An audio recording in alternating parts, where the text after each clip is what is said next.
మసాలాలో సహజమైన రుచి ఎన్ఎస్పి మసాలాతో 100% natural spices, no chemicals and preservatives, pure flavour, strong aroma with NSP masala. Telangana rising అన్నారు. తెలంగాణతో పాటు హైదరాబాద్ రైజింగ్ కూడా కంపల్సరీ జరుగుతుంది అన్న విషయం అందరికీ తెలుసు. ఇప్పుడు హైదరాబాద్లో హై రైజ్ అనేది ఒక ప్యాషన్గా మారిపోయింది. ఉండాలనుకునే వాళ్ళు కోరుకుంటున్నారు, కట్టాలనుకునే వాళ్ళు కూడా హై రైజ్ కమ్యూనిటీల పైన ఫోకస్ పెడతారు. ఇప్పుడు ఏకంగా 72 అంతస్తుల భవన సముదాయం హైదరాబాద్లో నిర్మించేటువంటి ప్రణాళిక ఒకటి రెడీ అవుతుంది. దీనికి సంబంధించినటువంటి ప్రతిపాదనని జిహెచ్ఎంసి ఇతర విభాగాల దగ్గర పెట్టినట్టుగా తెలుస్తుంది. ప్రైమరీ అప్రూవల్స్ వచ్చినాయి. అయితే ఫైర్ సేఫ్టీ ఇతర సురక్షిత అంశాలకు సంబంధించినటువంటి అప్రూవల్స్ మాత్రం ఇంకా పెండింగ్ లో ఉన్నాయి. అయితే భవన నిర్మాణాన్ని ఒక డిఫరెంట్ స్టైల్లో చేయబోతున్నారనే వార్త ఇప్పుడు ఆసక్తి రేకెత్తిస్తోంది. అసలే ఈ 72 అంతస్తుల భవనం ఎక్కడ కట్టబోతున్నారు విశ్లేషించేటువంటి ప్రయత్నం చేద్దాం. హైదరాబాద్ పెరుగుతున్నటువంటి తీరుకి నిదర్శనంగా హైదరాబాద్ ఔటర్ రింగ్ రోడ్డు శివారులన్నీ కూడా ఒక్కొక్కటిగా విస్తరిస్తూ వెళ్తున్నాయి. ఔటర్ రింగ్ రోడ్డు సర్కిల్ని చూస్తే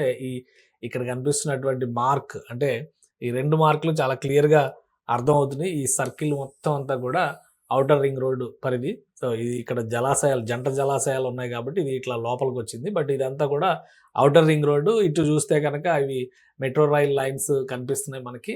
గట్కేసర్ ఈస్ట్ హైదరాబాద్, ఇప్పుడు ఈ మధ్య కాలంలో హైదరాబాద్ ఈస్ట్ హైదరాబాద్కు సంబంధించినటువంటి డిస్కషన్ చాలా ఎక్కువగా జరుగుతుంది. దానికి కారణం ఏంటంటే ఇటువైపు నుంచి బీబీ నగర్ లో ఎయిమ్స్ రావడం కానీ, రీజనల్ రింగ్ రోడ్ కడుతున్నటువంటి క్రమంలో ఇక్కడ భువనగిరి అవతల నుంచి రీజనల్ రింగ్ రోడ్ వెళ్తుండడం, ఈ 2 సర్కిల్స్ మధ్యలో ఉన్నటువంటి, అంటే outer ring road regional ring road మధ్యలో ఉన్నటువంటి స్ట్రెచ్ డెవలప్మెంట్ అనేది పెద్ద ఎత్తున జరుగుతుంది అనేటువంటి ఆలోచన ఉంది. అలానే హైటెక్ సిటీ 2.0 పేరుతో ప్రభుత్వాలు ఒక ప్రణాళికని డిజైన్ చేశాయి. లుక్ ఈస్ట్ పాలసీ పేరుతో ఈస్ట్ హైదరాబాద్ లో ఇతర ఐటీ అనుబంధ పరిశ్రమల విస్తృతికి బీజాలు వేశాయి. ఆల్రెడీ పోచంపల్లి దగ్గర కొన్ని ప్రాజెక్టులు వస్తున్నాయి అనేటువంటి మాట ఉంది. అలానే ఇక్కడ పోచారం రూట్ లో కూడా ఈ గట్కేసర పరిసర ప్రాంతాల్లో పోచారం దగ్గర సింగపూర్ టౌన్షిప్ ఇవన్నీ కూడా గతంలో డెవలప్ అయినాయి. అక్కడ ఇన్ఫోసిస్ అన్ని వస్తున్నాయి. ఇవన్నిటి ఫలితంగా ఈస్ట్ హైదరాబాద్ క్రేజ్ బాగా పెరుగుతుంది. దీన్ని అడ్వాంటేజ్ చేసుకునేటువంటి క్రమంలో ఒక నిర్మాణ సంస్థ, పేరు అప్పుడే రివీల్ చేయడానికి అవకాశం లేదు కాబట్టి పేరు చెప్పడం లేదు, ఒక నిర్మాణ సంస్థ ఏకంగా 72 అంతస్తుల నిర్మాణాన్ని హైదరాబాద్ లో ఘట్కేసర్ ప్రాంతంలో చేసేందుకు ప్రతిపాదనల్ని ప్రభుత్వం ముందర, అంటే జిహెచ్ఎంసి ముందర పెట్టింది. దీనికి ప్రైమరీ అప్రూవల్స్ వచ్చినట్టుగా తెలుస్తుంది. అధికారికంగానే ఒక విధంగా డీజీ ఫైర్ సేఫ్టీ అనౌన్స్ చేశారు. దీన్ని హైదరాబాద్ లో 72 అంతస్తుల భవనం రాబోతోంది.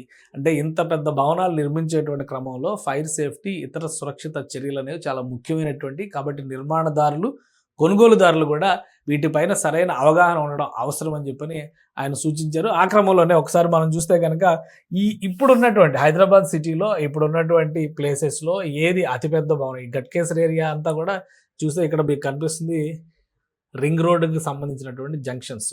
ఎలా అయితే వెస్ట్ హైదరాబాద్లో కోకాపేట లాంటి ప్రాంతాలు, నార్సింగి లాంటి ప్రాంతాలు హై రైజ్ జోన్స్గా మారినాయో, ఫ్యూచర్లో ఘట్కేసర్ పరిసర ప్రాంతాలన్నీ కూడా హై రైజ్ జోన్స్గా మారేటువంటి అవకాశం ఉంది. ఈ 72 అంతస్తుల భవనం గురించి మాట్లాడుతూనే మనం ఇంకా దానికి సంబంధించినటువంటి డిజైన్లు ఇవన్నీ బయటికి రాలేదు. ఎందుకంటే చాలా ఆసక్తికరమైనటువంటి ఇన్ఫర్మేషన్ అయితే తెలిసింది, అది షేర్ చేసుకోవాలి కాబట్టి నేను వీడియో చేస్తున్నాను. కానీ దానికి సంబంధించినటువంటి నమూనాలన్నీ వచ్చిన తర్వాత ఇంకా క్లియర్ పిక్చర్ ఇవ్వడానికి అవకాశం ఉంది. ఇప్పుడు హైదరాబాద్లో హై రైజ్ అంటే నంబర్ ఎంత ఉంది, ఏ భవనం ఎంత ఎత్తులో ఉంది అనేది కూడా ఒకసారి తెలుసుకోవాలని ఆసక్తి ఉంటుంది. ప్రస్తుతం హైదరాబాద్లో కోకాపేట ప్రాంతంలో నిర్మాణంలో ఉన్నటువంటి ఈ బిల్డింగ్ ఎస్ఏఎస్ క్రౌన్ అనేటువంటి బిల్డింగ్ 60 అంతస్తులతో నిర్మాణం జరుగుతుంది. ఇదే హై రైజ్, అంటే basement plus G plus 58 floors planning జరిగింది. ఇందులో మొత్తంగా 57 అంతస్తుల ప్లానింగ్ జరిగింది. అంటే బేస్మెంట్ గ్రౌండ్ కలుపుకుంటే దాదాపు 60 అంతస్తులు అవుతుంది. సో ఈ భవనం ఇప్పుడు హైయెస్ట్ టవర్ ఇన్ హైదరాబాద్ అనేటువంటి ఇది కూడా అండర్ కన్స్ట్రక్షన్లో ఉంది. మొత్తం 5 టవర్లుగా ఈ నిర్మాణం చేస్తున్నారు. దీనికి సంబంధించినటువంటి డిజైన్స్ కూడా ఇక్కడ చాలా వచ్చినాయి మన దగ్గర. ఇది అఫీషియల్గా పెట్టినటువంటి వెబ్సైట్ ఇది. సో ఇందులో సీక్రసీ ఏముండదు, తెలుసుకోవాలనే ఆసక్తి ఉన్న వాళ్ళందరూ కూడా దీని గురించి తెలుసుకోవచ్చు. సో మొత్తం మీద హై రైజ్లో ఇది ఒక కొత్త శకంగా చూడాలి. హైదరాబాద్లో వస్తున్నటువంటి ట్రెండ్ ఇది. వీడియో చూస్తే వాక్ త్రూ వీడియో, ఈ వీడియోలో క్లియర్ పిక్చర్ కనిపిస్తుంది.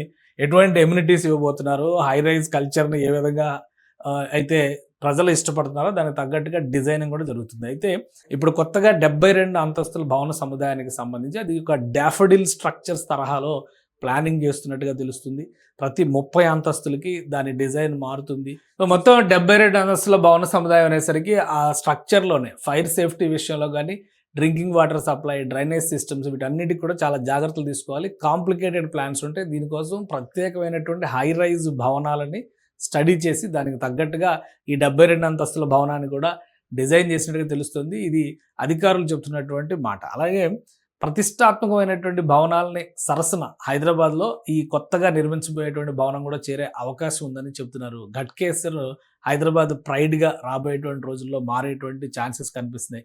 ఫైనల్ క్లియరెన్స్ రావడానికి బహుశా ఇంకొక నెలన్నర పట్టొచ్చు అంటున్నారు. అప్పుడు అఫీషియల్గా ఈ ప్రాజెక్ట్ లాంచింగ్కి సంబంధించినటువంటి అనౌన్స్మెంట్ వచ్చేటువంటి అవకాశం ఉంటుంది. అప్పటి వరకు ఈ SAS క్రౌన్ అనేది 60 అంతస్తులతో, ఎందుకంటే 57 + 3 60 అంతస్తులు ఇదొక ఎత్తైన భవనంగా భావిస్తున్నారు.